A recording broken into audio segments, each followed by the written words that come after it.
Hello friend, मैं विकास कुमार स्वागत करता हूं आपका अपना यूट्यूब चैनल युवा मैथमेटिक्स में। देखिएगा, हम लोग आज बहुत ही अच्छा सेशन लेकर आए हैं ना। वो सेशन रहेगा आपका ऑब्जेक्टिव क्वेश्चन का। देखिएगा, एक बात बताता हूं मैं, इससे पहले हमने कोऑर्डिनेट ज्योमेट्री स्टार्ट किया था पिछले क्लास में, और कोऑर्डिनेट ज्योमेट्री का जो बेसिक कॉन्सेप्ट था, जैसे परिभाषा और डिस्टेंस फार्मूला, ठीक ना, उसको मैंने बताया था। ठीक है, हम लोग पिछले वीडियो में दो चीज़ जान चुके थे। ठीक है, क्या था? एक परिभाषा और दूसरा चीज़ दूरी सूत्र। ठीक है, इसी से जितना क्वेश्चन अभी तक पूछा गया है ना, 2011 से लेकर 2018 तक, उसको हम देख लेते हैं ना कि 2011 से लेकर 2018 तक में कितना क्वेश्चन पूछा गया, बस इस दोनों से। तो आपको पता चल जाएगा कि अच्छा, परिभाषा जानना बहुत जरूरी है। मतलब इसमें कौन कौन सा टर्म यूज होता है, एक्स एक्सिस क्या है, वाई एक्सिस क्या है, ठीक ना, एक्स कोऑर्डिनेट क्या है, वाई कोऑर्डिनेट क्या है, मूल बिंदु क्या होता है। ठीक है, ये सब हम लोग पढ़े थे इसमें। फिर दूरी सूत्र देखे थे, तो बस उसको थोड़ा सा हम रिवीजन करवा देते हैं, ताकि अभी क्वेश्चन जब बनाए तो हम उसे बन जाए। ठीक है, जो देखे हैं वो भी बना सकते हैं, जो नहीं देखे हैं वो भी बना सकते हैं। वीडियो यदि पिछला वाला वीडियो नहीं देखा है तो, क्योंकि यहाँ पे पूरा बेसिक से बताएंगे और ऑब्जेक्टिव है कम से कम समय में लेकर 15 से 20 क्वेश्चन हम करवाने वाले हैं यहाँ पे। ठीक ना, बस इस दोनों से। और इसके बाद हम लोग पढ़ेंगे विभाजन सूत्र, और उसके बाद पढ़ेंगे त्रिभुज का क्षेत्रफल। तो उसका क्वेश्चन भी हम लोग करेंगे, लेकिन अभी जो पढ़े हैं टॉपिक, उस टॉपिक से देखते हैं कि इतना टॉपिक जो हम पढ़ लिए, इससे क्वेश्चन हमसे बनता है कि नहीं बनता है। ठीक, तो देखिएगा यहाँ पे सीधा हम लोग पढ़े थे एक चीज़ कि जो ऐसा लाइन रहता है उसको कहते हैं एक्स एक्सिस, है ना, और जो ऐसा लाइन रहता है उसको क्या कहता है, एक्स एक्सिस। और जो ऐसा लाइन रहता है मतलब खड़ा वाला, मतलब क्षैतिज रेखा को कहते हैं हम लोग एक्स एक्सिस। और ये जो रहता है ऊर्ध्वाधर यानी कि लंबा जो रहता है उसको क्या कहते हैं हम लोग, वाई एक्सिस, यानी कि वाई अक्ष कहा जाता है। फिर हम बताए थे कि एक्स से यदि वाई की दूरी पूछे, जैसे मान लीजिए कि ऐसा ही है, ठीक है, तो यहाँ पर समझिएगा कि एक्स से, ये एक्स है और ये वाई है। ठीक है, ये एक्सिस अलग चीज़ होता है और कोऑर्डिनेट अलग चीज़ होता है। ठीक, तो यहाँ पे ये एक्स से यदि वाई की दूरी हो तो उसको कहा जाता है एक्स का निर्देशांक, और वाई से यदि एक्स की दूरी हो तो उसको कहते हैं वाई का निर्देशांक। तो यहाँ पे समझिएगा, अब ये जैसे एक्स है तो इस पर वाई का वैल्यू तो जीरो होने वाला है। ठीक, क्योंकि एक्स पे तो एक्स ही का वैल्यू होगा और वाई का वैल्यू क्या होगा, जीरो होगा। उसी प्रकार वाई पे एक्स का वैल्यू क्या होगा, जीरो होगा। तो हम बताए थे कि जब भी आपको एक्स पे बोले कि एक्स पे कोऑर्डिनेट बताइए, तो कोऑर्डिनेट का मतलब होता है दोनों वैल्यू बताना। जैसे मान लीजिए कि एक्स और वाई जब दोनों वैल्यू हम बता रहे हैं, ठीक है, तो इसी का नाम पड़ता है क्या, निर्देशांक या नियामक। ठीक है, तो जब भी निर्देशांक की बात है या नियामक की बात है तो आपको समझना है क्या, कि हमको एक्स और वाई दोनों साथ साथ लेना है, वही नियामक होता है। ठीक, तो यहाँ पर समझिएगा, यदि हम इसका निकालना चाहें, इसका, तो यहाँ पर समझिएगा इसका क्या हो सकता है।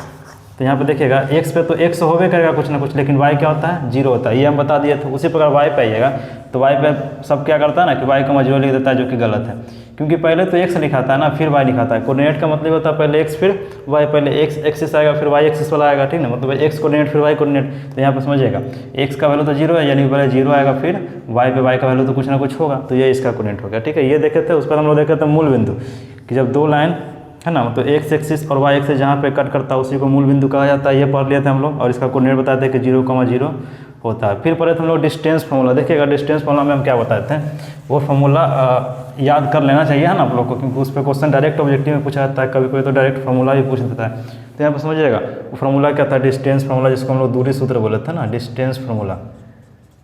दूरी सूत्र क्या था वो देखिएगा, बताया था कि मान लीजिए जैसे कि एक लाइन है ना, इसका नाम दे दिए ए पॉइंट, इसका नाम दे दिए बी पॉइंट, और एक्स का कोऑर्डिनेट हम मान लेते हैं x1, y1, और इसका मान था क्या x2, y2। तो हम बताए थे कि जब भी इसके बीच का दूरी निकालना हो तो क्या करते हैं, कुछ नहीं, बस AB, मतलब कि AB के बीच का दूरी इज इक्वल्स टू होगा √x2 - x1 का होल स्क्वायर, x2 - x1 का whole square plus y2 - y1 का होल स्क्वायर। यही बताते हैं, या इसी को आप लोग लिख सकते हैं ऐसा, √x1 - x2 का होल स्क्वायर, x1 - x2 का whole square plus y1 - y2 का होल स्क्वायर। तो ये हम बता चुके थे, ठीक है, बस रिवीजन करवा रहे हैं। दोनों फॉर्मूला सही है, पहले x1 को लीजिए या x2 को लीजिए, उससे फर्क नहीं पड़ता है। यदि मूल बिंदु से कर दे, जैसे मान लीजिए यहाँ पे ये मूल बिंदु है, ये P है ना, कोई बिंदु x, y है, और ये मूल बिंदु का रहा है कि यहाँ से लीजिए, तो इसके लिए हम बताते हैं कि डायरेक्ट फार्मूला लगाना है। क्या फार्मूला लगाना है, x² प्लस y², जो भी कोऑर्डिनेट दिया रहेगा बस उसका डायरेक्ट फार्मूला लगा देना है। ठीक है, तो इस पे बन जाता है ये।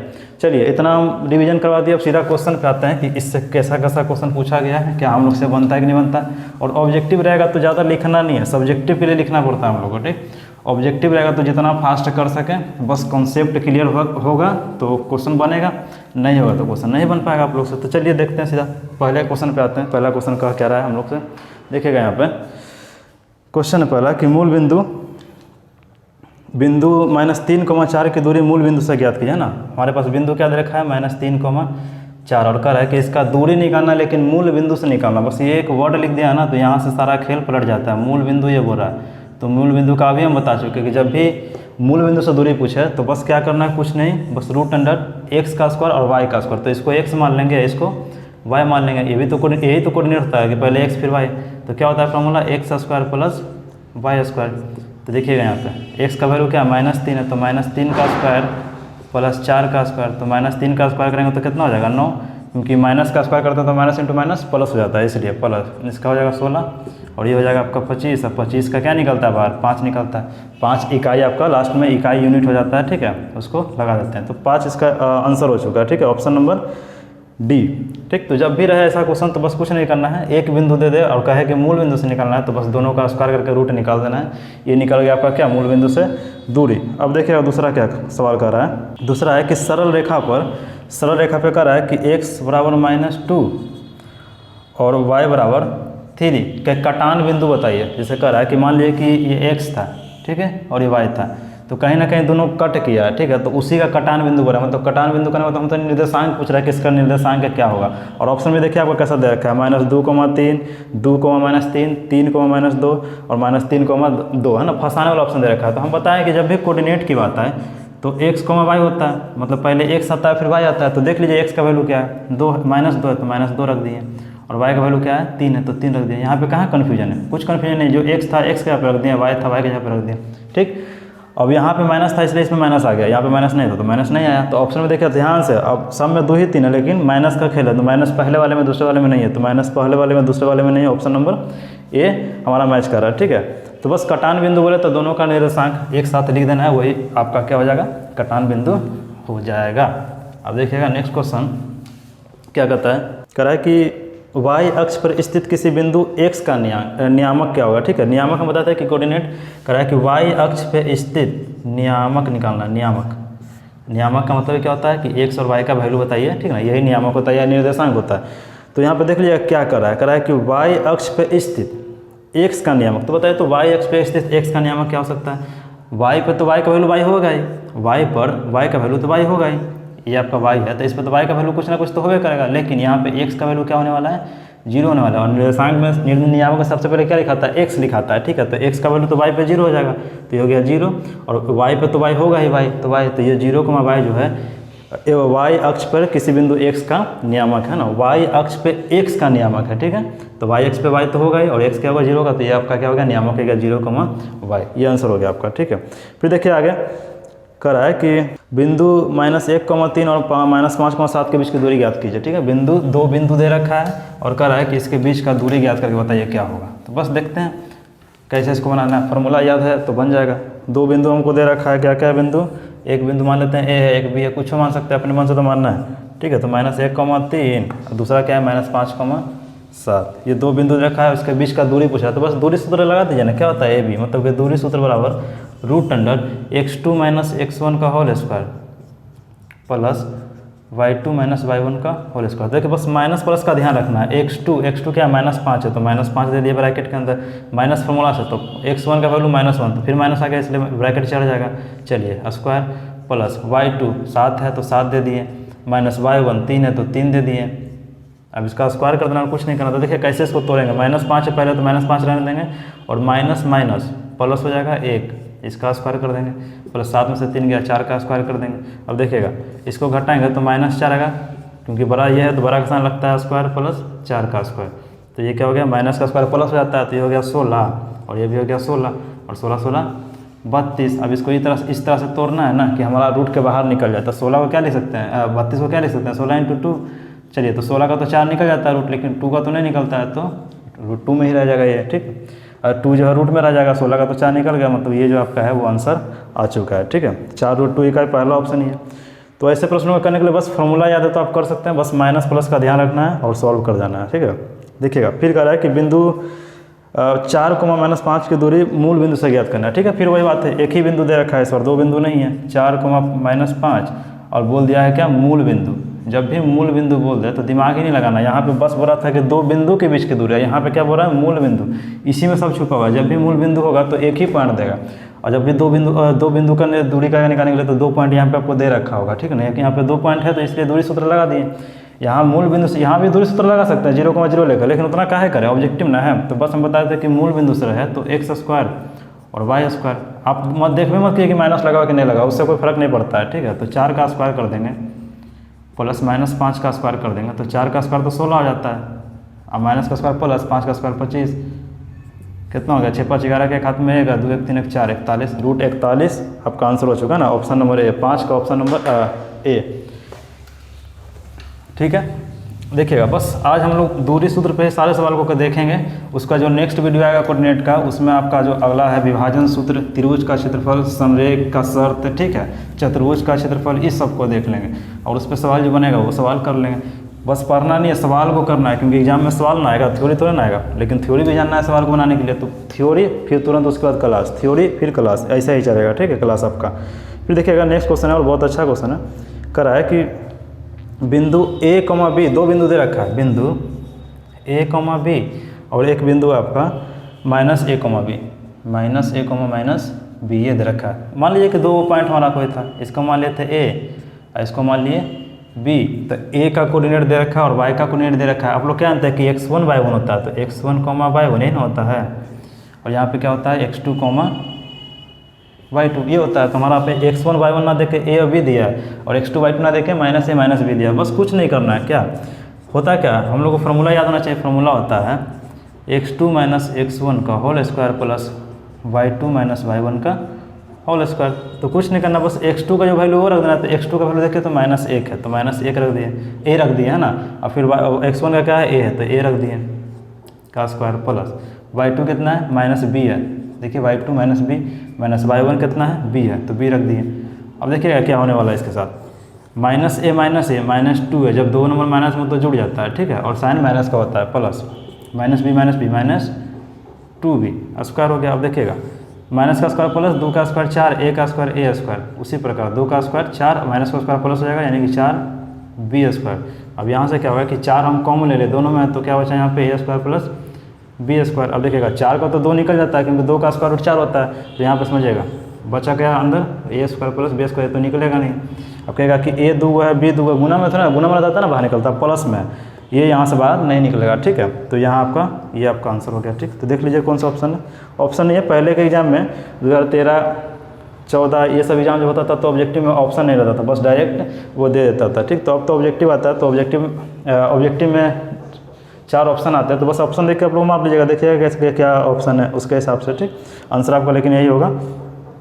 देखिएगा नेक्स्ट क्वेश्चन क्या कर रहा है, और बहुत ही अच्छा क्वेश्चन ये, डायरेक्ट थ्योरी से, जो आपको कॉपी में थ्योरी यदि हम पढ़ाए हैं, पिछला क्लास आप लोग लिए हैं ना, तो वहाँ पे एक थ्योरी बताया गया था मूल बिंदु का, यदि वो आप पढ़ोगे, और अभी हम क्लास के स्टार्ट में मूल बिंदु का कॉन्सेप्ट बता दिया, तो कुछ नहीं है, बस याद रखने का चीज़ है ये, करा कि मूल बिंदु का निर्देशांक होता है, मूल बिंदु का निर्देशांक, मूल बिंदु का निर्देशांक हमसे पूछ रहा है। तो मूल बिंदु का निर्देशांक क्या होता है, अभी बताया था कि 0,0 ये मूल बिंदु का निर्देशांक होता है, क्योंकि क्या होता है ना कि x और y दोनों यहाँ पे कट करता है, तो यहाँ से x भी 0, यहाँ से y भी 0, इधर भी 0, इधर भी 0, इसलिए यहाँ पे इसका क्या होता है कोऑर्डिनेट 0,0। तो ये डायरेक्ट था। फिर देखिए नेक्स्ट सवाल क्या है, फिर कह रहा है कि 2,3 और -2,3 के बीच की दूरी ज्ञात कीजिए। 2,3 एक पॉइंट आपका a मान लीजिए और एक पॉइंट b मान लीजिए, तो इसी बीच का दूरी दे रखा है, कोऑर्डिनेट दे रखा है 2,3 और -2,3, और कह रहा है कि इसका दूरी बताए, तो बता दीजिए दूरी। अभी देखें हम लोग है ना, क्या होता है formula, root under x2 - x1 का स्क्वायर, x2 - x1, तो x2 - x1 और y2 - y1, ऐसा समझिए आप, ज़्यादा फार्मूला लिखना नहीं, ऑब्जेक्टिव ना है तो डायरेक्ट बनाना है, x2 यानी -2 और माइनस फार्मूला से x1 यानी कि 2 का स्क्वायर प्लस y2 3 और -y1 3 का स्क्वायर, ठीक। अब देखिए यहाँ पे कुछ सोल्व कर दीजिए, -2 यहाँ -4 का स्क्वायर प्लस 3 में से 3 गया 0, 0 का स्क्वायर, तो -4 का स्क्वायर करेंगे तो प्लस का 16 प्लस का 0, तो 16 का क्या 16, 0 जोड़ेंगे तो कुछ फर्क नहीं पड़ेगा, तो 16 का क्या निकल जाता है 4, क्योंकि 4 × 4 क्या होता है 16। तो इसका आंसर आपका क्या आ चुका है 4, इसका आंसर आ चुका है, ठीक ना। ऑप्शन नंबर इसका बी हो गया, ठीक है। अब देखिएगा नेक्स्ट क्वेश्चन, फिर है वही बात कि मूल बिंदु से इसका दूरी ज्ञात कीजिए, ठीक। देखिए एक ही क्वेश्चन बार बार इसलिए लेके आए ताकि आप लोग का प्रैक्टिस हो जाए और याद करना ना पड़े ना, बार बार सवाल बनाएंगे तो प्रैक्टिस हो जाता है और याद हमको करना नहीं पड़ेगा, इसलिए एक ही सवाल बार बार आ गया है। बस वैल्यू चेंज है, आपके एग्जाम में भी यही आने वाला है, बस वैल्यू चेंज कर सकता है, नहीं तो हूबहू वैल्यू भी ये दे सकता है। कह रहा है कि P कोई पॉइंट है जिसका कोऑर्डिनेट 3 और -4 दिया है, तो कह रहा है इसका मूल बिंदु से दूरी बताइए। तो मूल बिंदु से क्या सीखे हम लोग, x का स्क्वायर और y का स्क्वायर ये नहीं जानते हैं, फॉर्मूला क्या है लिखेंगे, बस इसका स्क्वायर कर देंगे, 3 का स्क्वायर और प्लस माइनस 4 का स्क्वायर, तो 3 का स्क्वायर 9 और प्लस 4 का स्क्वायर 16। अब ऐसा मत कीजिएगा कि प्लस माइनस माइनस बीच में लिख देंगे, नहीं, ये माइनस अलग है, इसका स्क्वायर है, ठीक ना, इसमें ब्रैकेट नहीं टूटेगा क्योंकि स्क्वायर करना है, तो पहले स्क्वायर करेंगे फिर ब्रैकेट तोड़ेंगे ना, तो स्क्वायर किया तो प्लस हो ही गया, तो फिर क्या ब्रैकेट टूटेगा। तो 25, 16 9 25 है, 25 का क्या निकलता है 5। देखिए ये हम कैसे निकाल दे रहे हैं कि 25 का 5 होता है। 1 से 20 तक आप लोग को ये स्क्वायर वैल्यू याद ही होना चाहिए ना, कि 1 का 1 होता है, 2 का 4 होता है, 3 का 9 होता है, ऐसे करके आप लोगों को 20 तक लिख लेना है या 25 तक और उसको याद कर जाना है, ताकि एग्जाम में आपका समय बचे।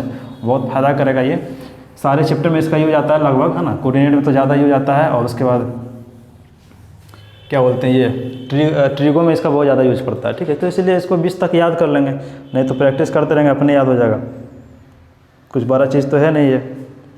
देखिएगा अब नेक्स्ट क्वेश्चन क्या कर रहा है, हाँ, कि कार्तीय तल में बिंदु 4,-5। देखिए यदि आप क्लास पिछला लिए हैं अच्छी तरह से, बातों को सुने और नोट बनाया है ना, नोट्स बनाया है, तो वहाँ पे आप देखिएगा कि हम एक चीज़ लिखवाए थे कि ये कोऑर्डिनेट होता है ना, इसको बोलते हैं एक्स और इसी को बोलते हैं वाई। लेकिन अब एक चीज़ और बताया था कि जो एक्स होता है ना, एक्स एक्सिस मतलब एक्स कोऑर्डिनेट जो होता है उसी का दूसरा नाम होता है भुज, और वाई वाले का दूसरा नाम क्या पड़ता है, कोटि, ठीक। तो कोई ज़रूरी नहीं है कि आपको एक्स और वाई पूछे, दूसरा नाम बदल के पूछ देता है।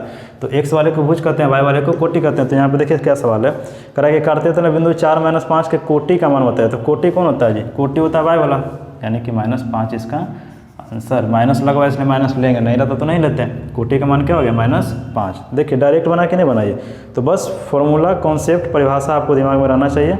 सवाल तो बस उंगली पे डांस करेगा आपके, कुछ नहीं है ये सब, कुछ नहीं होता है ना, बस इजी बहुत सवाल आते हैं इससे, है ना। 10-15 क्वेश्चन, जितना भी क्वेश्चन इससे पूछा, लेकिन 5-6 ऑब्जेक्टिव तो निश्चित है इस चैप्टर से पूछेगा ही पूछेगा। फिर करा है कि बिंदु 2,3 का दूरी मूल बिंदु से, बिंदु 2,3 का दूरी मूल बिंदु से। अब देखिए इतना क्वेश्चन हम लोग बना चुके हैं कि ऐसे बन जाएगा, 2 का स्क्वायर 4 और 3 का स्क्वायर 9 और 9 4 13 हो गया इसका आंसर 13, √13। देखिए ऑप्शन में है, हाँ है ऑप्शन नंबर सी।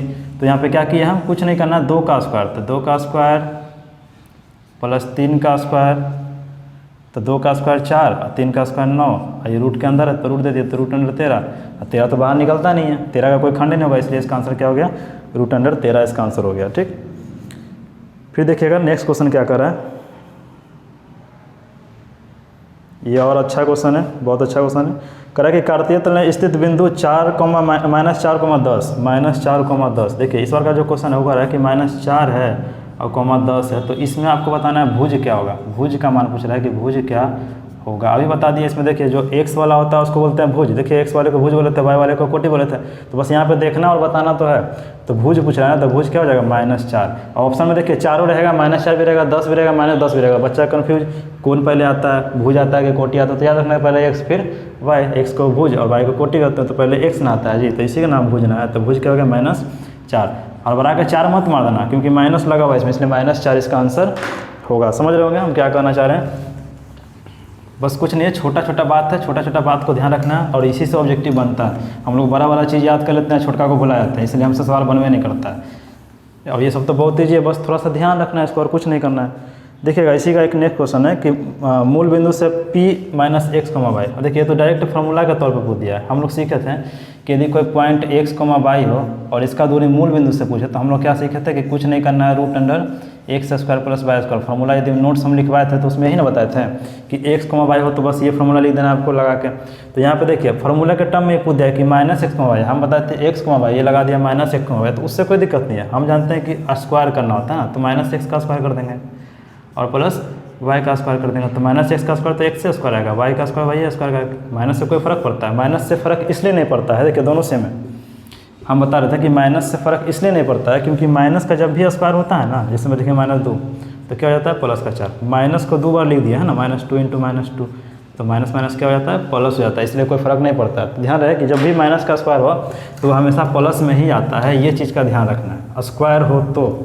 क्लियर। अब देखिए नेक्स्ट क्वेश्चन क्या करा है कि x अक्ष पर स्थित किसी बिंदु का निर्देशांक क्या होगा। x अक्ष पर स्थित किसी बिंदु का निर्देशांक, शब्द को पढ़िएगा क्या करा है, x अक्ष पर स्थित किसी बिंदु का निर्देशांक। पूछ किस पर है, x पे ना। तो हम बताए थे कि जब भी पूछे तो उसका उल्टा सोचना है, जैसे x अक्ष पे किसी बिंदु का, तो x अक्ष पे एक बात बताइए, x अक्ष पे जैसे निर्देशांक का मतलब होता है x, y का वैल्यू साथ साथ लेना, इसको निर्देशांक या नियामक बुलाया जाता है, ठीक। लेकिन कह रहा है कि x अक्ष पर आप बताइए, तो x अक्ष पर क्या होगा, तो x अक्ष पे x का वैल्यू तो होगा ना करेगा कुछ ना कुछ, लेकिन x अक्ष पे y क्या होगा, हमेशा 0 होगा। तो इसका आंसर क्या हो जाएगा, x, 0। आपके ऑप्शन में ये भी होगा 0, x। तो ध्यान देना है कि 0, x नहीं हो सकता है। क्यों नहीं हो सकता है, क्योंकि हमसे पूछ रहा है x एक्सिस पे, तो x एक्सिस पे x का वैल्यू तो कुछ ना कुछ होगा करेगा, लेकिन y का वैल्यू क्या होगा, 0 होगा। इसलिए इसका आंसर क्या हो जाएगा, x, 0, 0, x नहीं होगा, ठीक है। ये सब बात को ध्यान रखना, बस छोटा छोटा बात है, इसको ध्यान रखिए, सारे सवाल बन जाएंगे।